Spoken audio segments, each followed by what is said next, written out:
এই হলো কৃষ্ণ গোপালজির মন্দিরের বহির অংশ।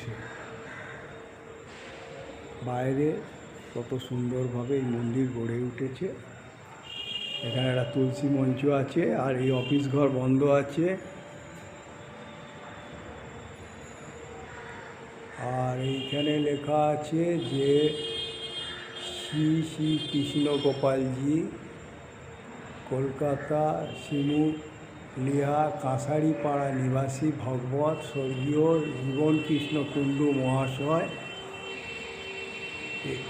1361 সালে 22শে বৈশাখ তারিখ পারব্য এবং তস্য পুত্র বর্তমান ম্যানেজিং ট্রাস্ট গোপালনাথ কুণ্ডু মহাশয় 1369 সালে 27শে বৈশাখ বৃহস্পতিবার তারিখ এই মন্দির নির্ণয় কার্য সমাপ্ত হয় এবং মন্দির বৃন্দাবন বিহারী লাল শ্রী শ্রী কৃষ্ণ গোপালজির বিগ্রহ স্থাপিত হয়েছে। তাহলে কার বিগ্রহ?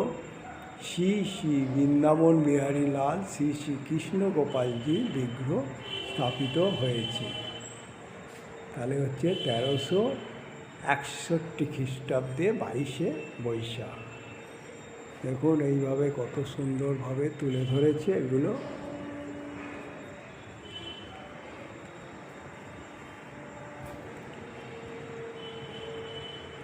কত পুরনো মন্দির দেখুন।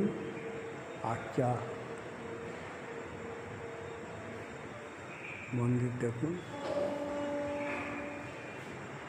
সেই খড় টালি দেওয়া, আগেকার দিনে টালি দেওয়া মন্দির। আর এই পিলার আছে, গড়ে উঠেছে কৃষ্ণ গোপাল।